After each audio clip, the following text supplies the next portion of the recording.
E aí, boa tarde a todos. Chega junto aí, Nazareno. Tô aguardando você aqui, cara. Tô te aguardando, meu irmão. Chega junto aí, cara. Vamos aí que o Nazareno vai aparecer aqui. Uma conversa que eu tava tendo com o Nazareno. Eu falei, rapaz, vamos pro Face que essa conversa é muito bruta. E aí, Ito? Prepara aí que daqui a pouco o Nazareno tá chegando junto aí. O Jota. E aí, Nazareno? Chega aí, mano, na conversa.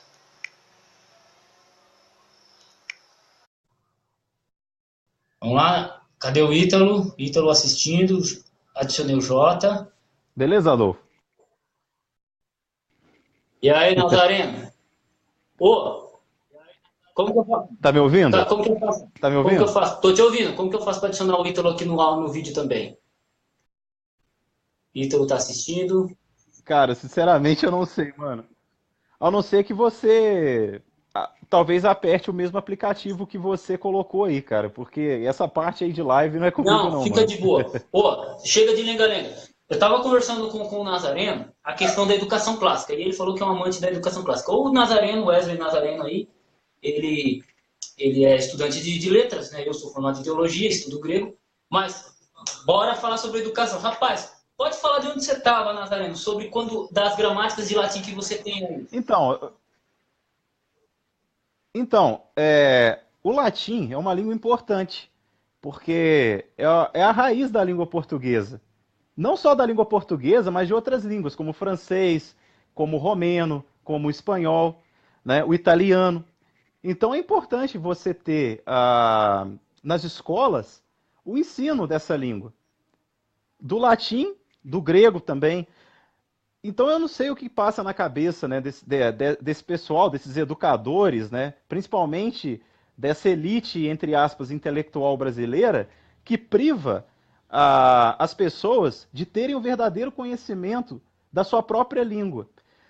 Então, infelizmente, as pessoas elas começam a estudar a sua própria língua e saem das escolas e das universidades idem analfabetas funcionais. Eu tenho um amigo que estuda direito e eu achei até engraçado. Ela colocou assim: feliz porque passei na OAB. Ela colocou passei com C cedilha. Pensa num negócio desse. Uma pessoa que vai ser advogada, que vai ter que redigir, ah, ali, escrever e bem escrito. Eu te falo porque meu sogro, ele era do Tribunal de Justiça e o cara sabe redigir, Adolfo, melhor do que um advogado, cara. Então, assim, o cara teve uma boa escola. Então, infelizmente, cara, como você quer que uma nação ela seja culta, que uma nação seja realmente boa do ponto de vista educacional, sendo que você priva as pessoas de compreender a própria essência da língua que elas falam, da sua língua pátria. Como eu te falei de questão de professores sem didática, questão de professores que estão ali é, realmente sem domínio do conteúdo proposto, uma encheção de linguiça sem precedentes que você observa. Então, assim, você começa a realmente aprender as coisas concernentes à educação, a questão da didática, a questão da lógica, da retórica, a, da interpretação de texto, estudando muitas vezes fora, cara. E pegando livros muito bons. No canal, por exemplo, eu indiquei um livro de uma irmã católica chamada Miriam Joseph, chamado Trivium. O Trivium ele constituía três artes, das 7 artes liberais clássicas, o Trivium ele constituía 3 artes: a arte da lógica, da retórica e da gramática. Ou seja, era um método que era utilizado na Idade Média para a formação da elite intelectual. A elite intelectual que formou esses grandes pensadores do Ocidente. Posso, Os grandes pensadores que nós temos hoje. posso dar um parênteses? O interessante é que tem a escolástica também, né? Esses caras da época medieval tem a questão da escolástica. Por exemplo, eu vou discordar do Kurt Aland, por exemplo. Para discordar dele, eu tinha que fazer o quê? Na linha escolástica, que foi a linha que Lutero seguiu, os caras seguiram, era assim: eu vou criticar você, beleza. Eu vou pegar o seu argumento, eu vou usar toda a argumentação que você usou, todos os caras que você concorda antes, eu vou citar todos eles, depois eu vou citar todos que concordam comigo, para depois eu dar a minha opinião, né? Hoje não, no Brasil é assim, rapaz, eu não sabia disso. E o cara acha que sabe tudo, né? É aquilo que o professor Olavo de Carvalho fala, né? O Brasil, a situação cultural brasileira hoje é tão patética que a ignorância ela se tornou argumento de autoridade. Por exemplo, eu tenho estudado um pouco sobre o pensamento semita e um pouco sobre a cultura do Antigo Oriente Médio, que é a cultura que formou não só a Bíblia, mas também os outros textos do passado que ecoam todo aquele arcabouço cultural que a gente tem hoje, que a gente observa na cultura suméria, na cultura acadiana, na cultura babilônica, assíria, e assim sucessivamente. Então você vê a qualidade na formação cultural desses povos, porque a gente olha lá para trás e fala assim, ah não, esses povos são povos antigos, são povos incultos, muitas vezes. Muito pelo contrário, eles eram muito avançados do ponto de vista do conhecimento. Tanto é que o legado histórico-cultural deles, arqueológico deles, eles estão aí até hoje. Por exemplo, se você for em Roma, né, trazendo já para o Ocidente, vamos trazer para o Ocidente a conversa agora. Porque lá no Antigo Oriente Médio você vai encontrar as pirâmides, você vai encontrar outras construções do passado que ainda estão de pé.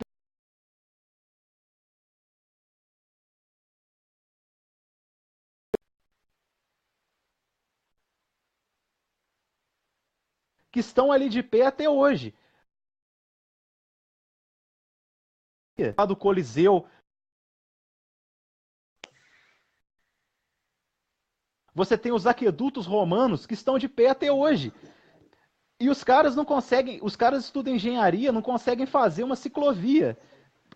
3 meses o negócio cai. Então, assim, e os caras ainda querem falar que os povos lá de trás, que formaram toda a identidade cultural que a gente tem hoje, é que são os incultos, é que são as pessoas que não têm conhecimento. Eu terminei de ler um livro, esse livro, todas as pessoas deveriam lê-lo, do filósofo Mário Ferreira dos Santos, que o Olavo de Carvalho indica muito, esse filósofo. Ele tem um livro chamado A Invasão Vertical dos Bárbaros. Este livro foi um livro escrito por ele na década de 60. Já na década de 60, o Mário Ferreira dos Santos ele fez uma leitura da sociedade brasileira. E já naquela época, ele já mostrava a decadência cultural. E, Adolfo, se você pegar o livro e ler o livro, você vai achar que o Mário Ferreira dos Santos é um profeta. Porque tudo que o cara falou lá atrás da invasão vertical dos bárbaros está acontecendo no Brasil hoje. Ele fala da questão, por exemplo, de você reverenciar o que é feio, o que é horrendo, o que é patético. Você simplesmente se ater ao estereótipo, ao consumismo, você buscar só a materialidade das coisas. E aí você acaba se tornando o quê? Um bárbaro. No começo do livro, ele faz a análise do conceito do barbarismo, né, dos bárbaros, aqueles que guerrearam muitas vezes contra o Império Romano, né, que muitas vezes causaram grandes problemas para o Império Romano, a barbárie, as pessoas que não eram cultas em todos os sentidos mesmo. Ele faz essa analogia lá no começo do livro para chegar fazendo essa analogia com o contexto cultural moderno. O Brasil hoje é tudo aquilo que o Mário Ferreira dos Santos descreveu lá atrás. O culto ao feio, o culto àquilo que é totalmente patético, que não tem nenhum tipo de base, de fundamento. É isso, cara. O Mário Ferreira dos Santos é um profeta, cara. Deixa eu só dar uma adendo. Tem um filme, não sei se você chegou a assistir, que vai bater de encontro com esse livro, chamado Idiocracia. Né? Já assistiu? Não. O filme é um resumo. O resumo do filme é assim. Os Estados Unidos faz um teste. Pega um cara que não é muito inteligente hoje, congela o cara, e daqui 500 anos ele é descongelado. Ele com uma mulher. E ele chega 500 anos no futuro, e em vez de todo mundo ser muito mais inteligente, todo mundo é mais burro. Né? Para vocês terem noção, o presidente dos Estados Unidos é o Terry Crews, o pai do Chris. Só que o filme estava errado, porque os 500 anos que falou que no filme ia ocorrer de 2000 a 2500, na verdade ocorreu em 18, no Brasil. Né? O Brasil ele é complicado, né, na questão educacional. Por exemplo, eu saí da escola sem saber português. Eu saí da escola sem saber inglês. Eu saí da escola sem saber falar nada, sem saber nada de física, química, matemática. E aí entra aquilo que você comentou, né? A educação clássica, Mário Ferreira dos Santos. Ele escreveu na década quando? De 60, né? 60. Na década de 60 você ainda tinha o latim, se eu não me engano, e você tinha o francês. Você tinha o latim e tinha o francês dentro da grade curricular.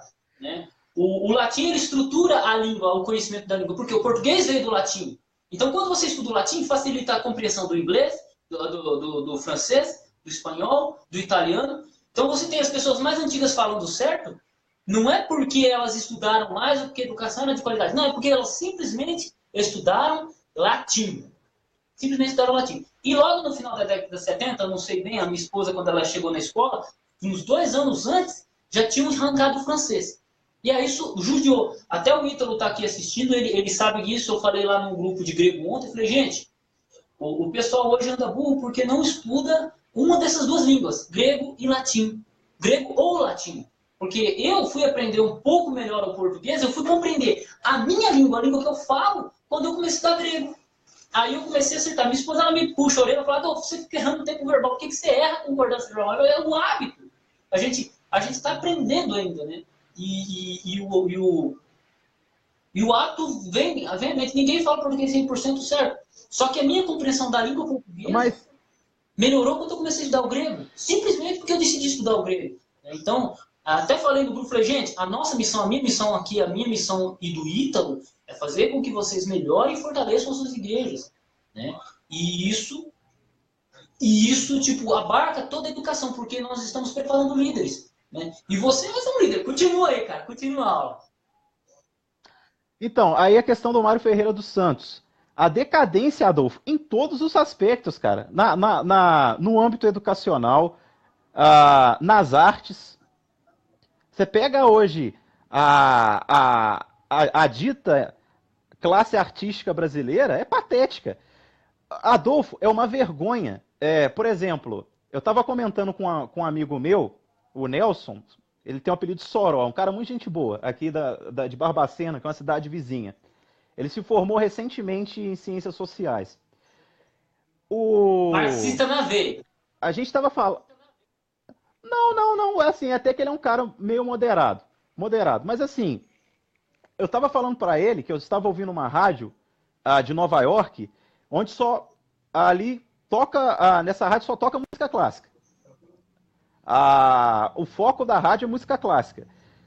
Eu estava de férias em Niterói, na casa do meu sogro. Sabe quem que tocou na rádio? Heitor Villa-Lobos. Heitor Villa-Lobos é um dos maiores compositores de música clássica. Não só do Brasil, mas do mundo. O cara é reconhecido lá fora. Aqui no Brasil, Pablo Vittar é artista.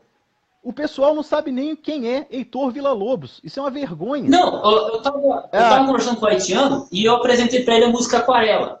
A música Aquarela, sabe? No desenho qualquer eu passo um sol amarelo. Uhum. E ela é da década de 80. A construção dela é muito mais complexa. Eu não sou músico, mas a música ela não tem refrão. Ela só começa lá falando do sol amarelo e ela termina falando que se descolorirá. Mas você não tem refrão da música.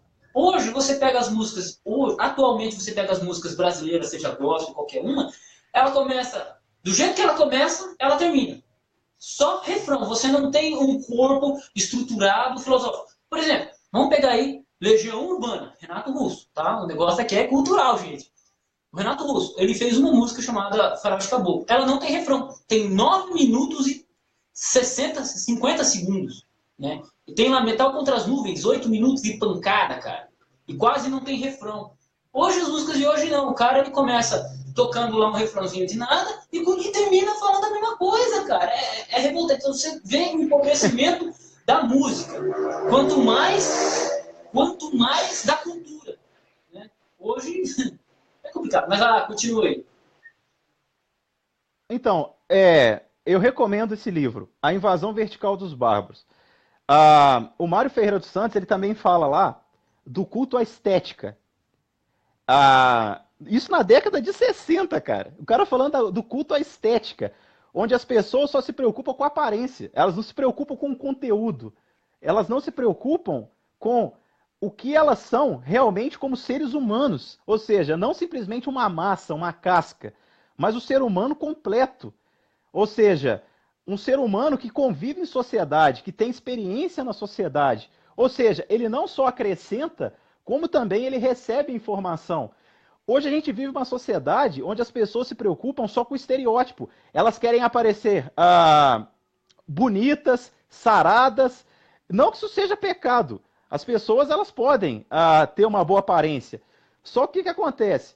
As pessoas se preocupam só com a casca e não tem conteúdo nenhum, cara. Você olha assim, a pessoa é assim, é assado, ela é bem apresentável, mas quando você chega para conversar com essa pessoa, Adolfo, a mentalidade, a intelectual daquela pessoa é de uma criança. A pessoa não tem um conteúdo, ela não tem nada para te apresentar do ponto de vista da construção social, não tem nada disso. E o Mário Ferreira dos Santos fala disso lá atrás.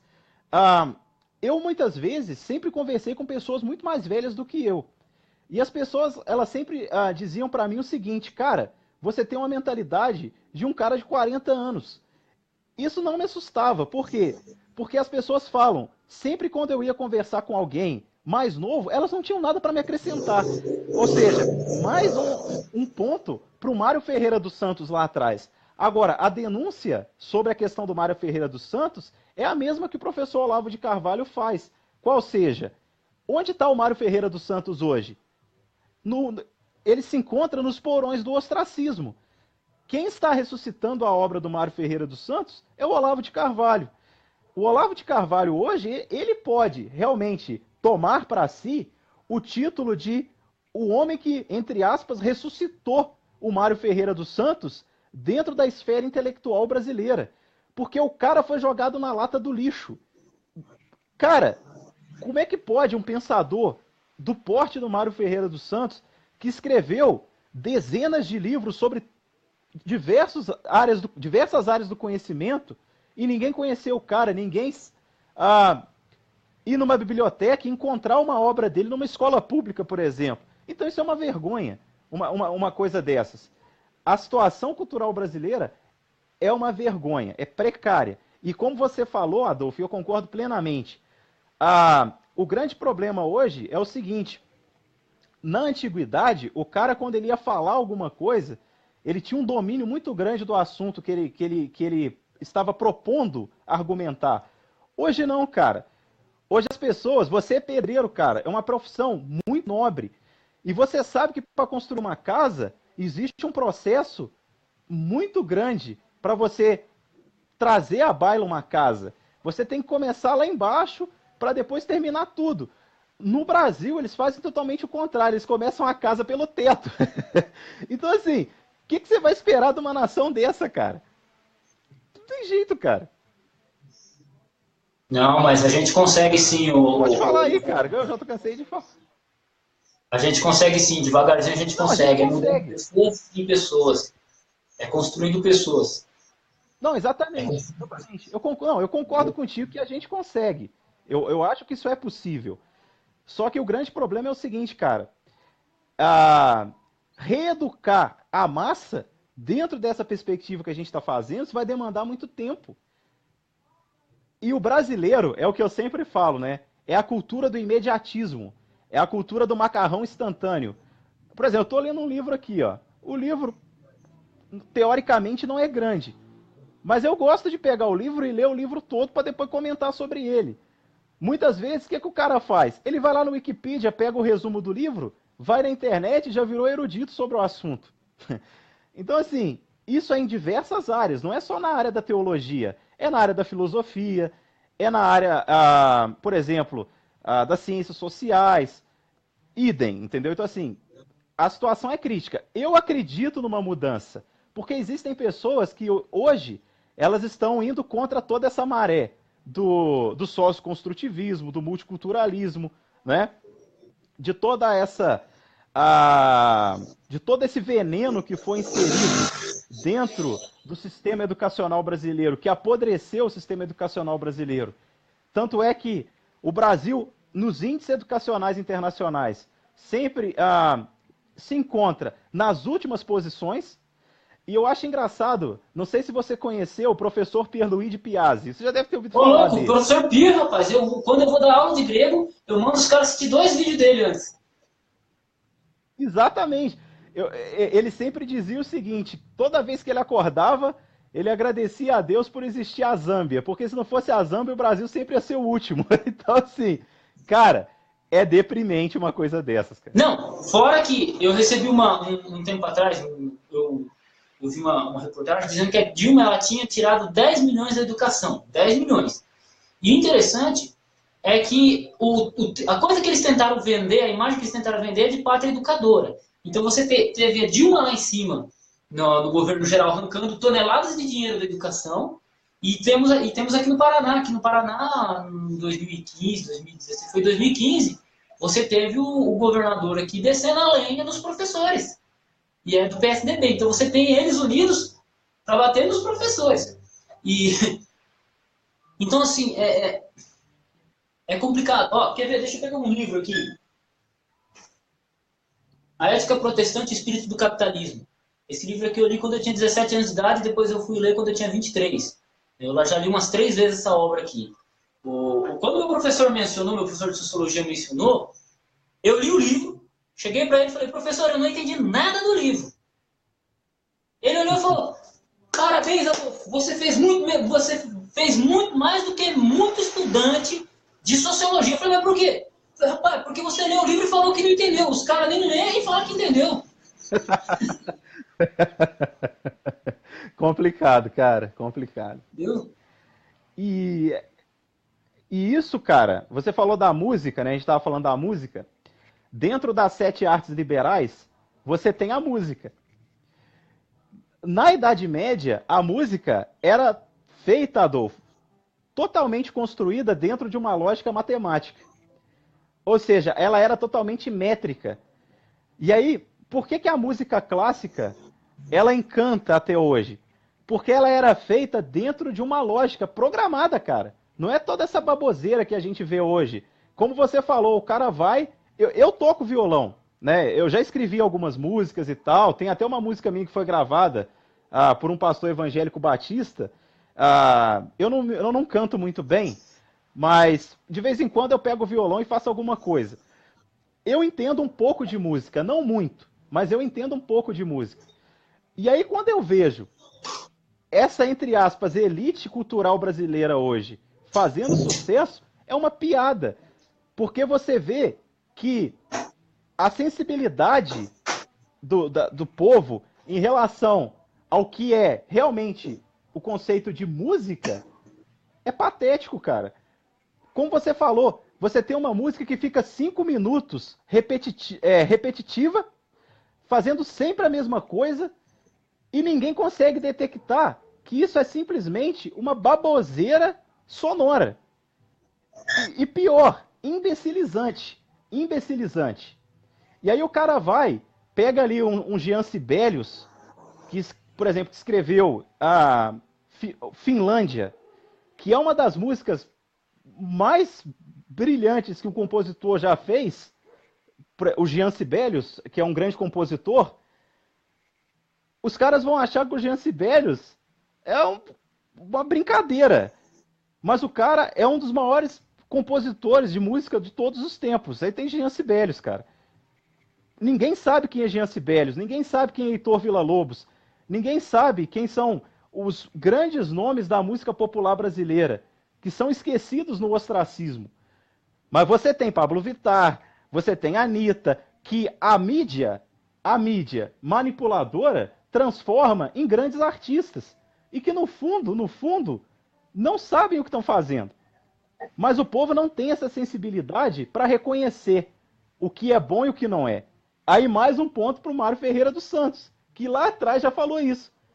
Que a imbecilização das massas é tão grande que vai chegar um ponto que o homem vai virar simplesmente uma massa, uma pasta ambulante que não vai ter mais discernimento de nada. É triste, mas essa é a realidade que a gente está vivendo. É a realidade política brasileira, onde a pessoa ela justifica o roubo do político com uma, entre aspas, benevolência feita por ele. Muita gente argumenta o seguinte, no que tange, por exemplo, ao PT. Ah, não, o Lula roubou, mas ajudou os pobres. Ou seja, eu vou fazer o quê? Eu vou dar crédito pro erro do cara só porque ele me beneficiou através dele. Infelizmente, é a sociedade brasileira, cara. Então, assim, é difícil a gente chegar numa sociedade realmente com sanidade intelectual nesse sentido pra gente começar a progredir, cara. E é complicado, mano.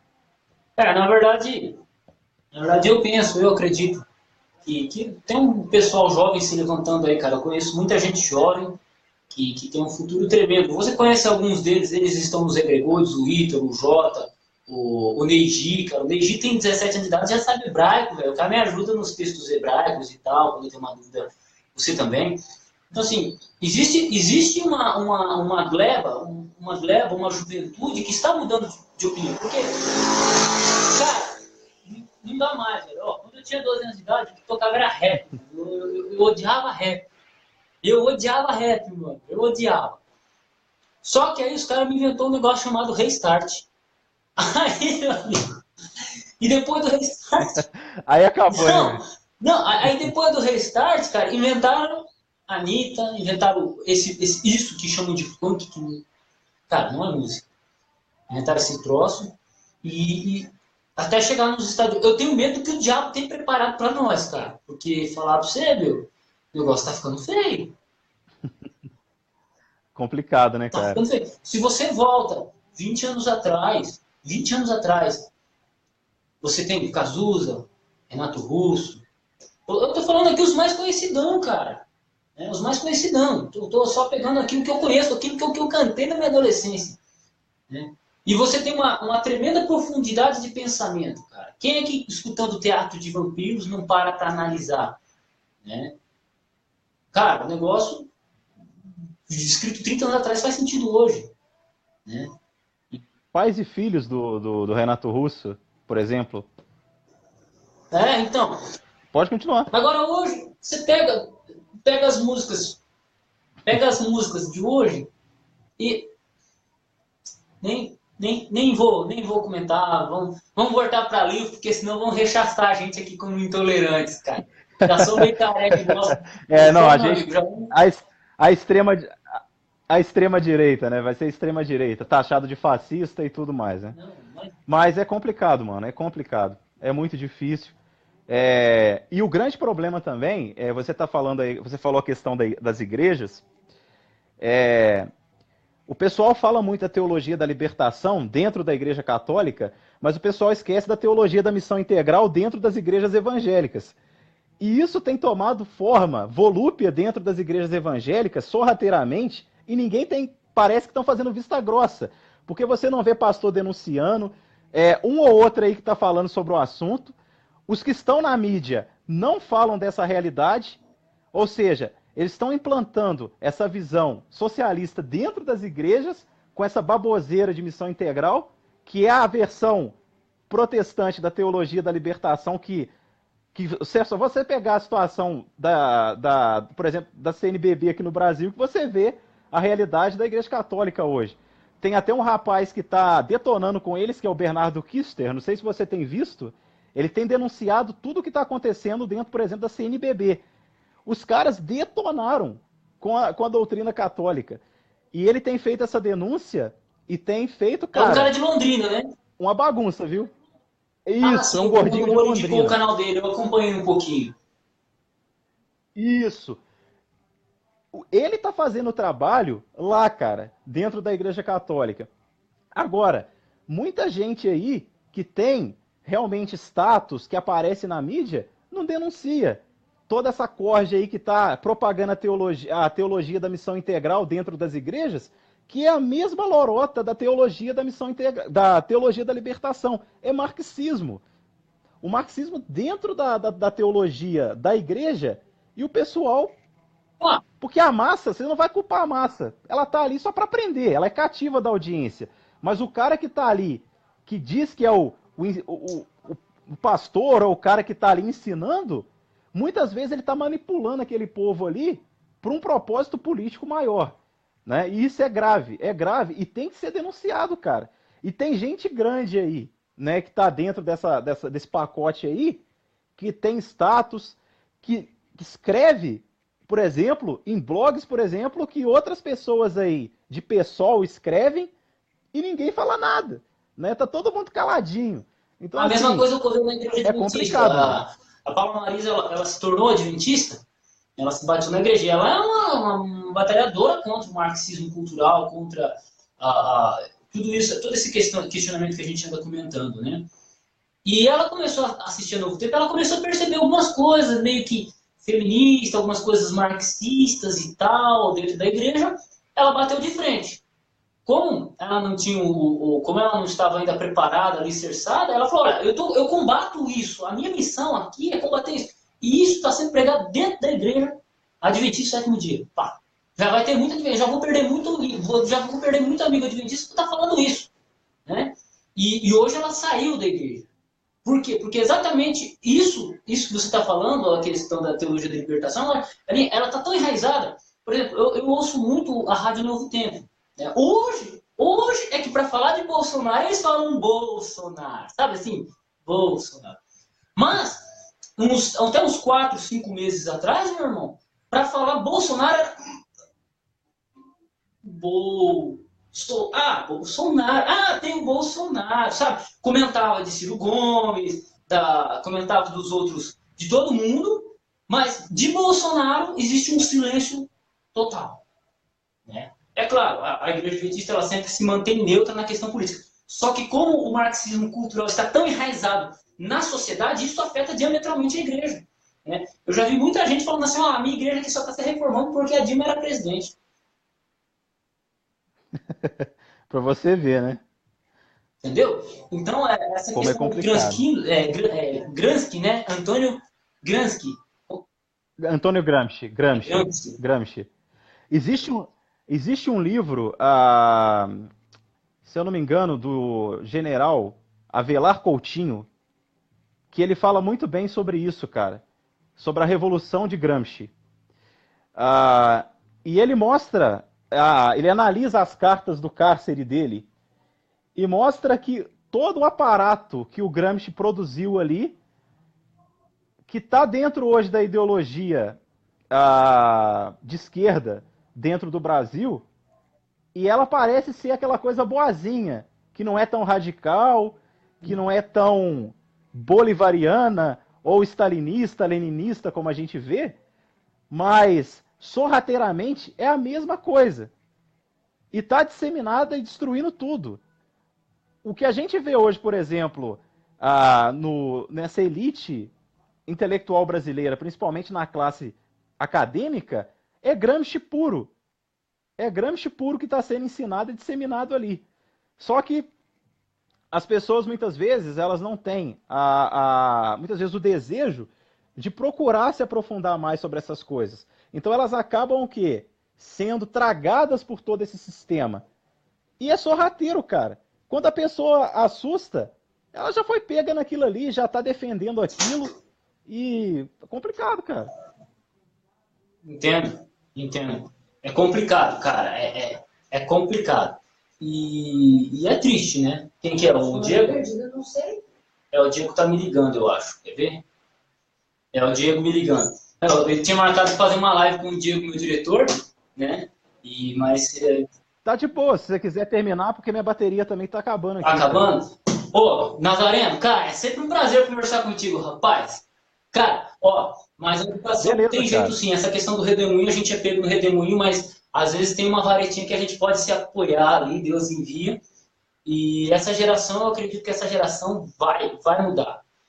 O que a gente tem que fazer é fortalecer nossas igrejas, nossas congregações, avisar nossos amigos. Eu tenho amigos que já se perderam no marxismo. Teve um cara que veio defender Dilma para mim e falar, cara, aquilo que foi feito com a Dilma lá em cima não foi. 5 minutos de conversa comigo, ele já tinha que fazer um almoço, né? Tudo bem, vamos lá, né? Então, é triste, cara, é triste. Mas é um passo de cada vez. Não, e aí para terminar a pérola, né? A pérola final. Pô, o cara, as pessoas estudam história, dizem ser, né, historiadoras. Aí o cara vai e me escreve um livro chamado Jesus, o maior socialista que já existiu, cara. Aí vamos parar por aqui, porque já não dá mais pra discutir, né, Não, cara? vou correr demais com a live. Nazareno, obrigado, cara. Obrigado por essa live, velho.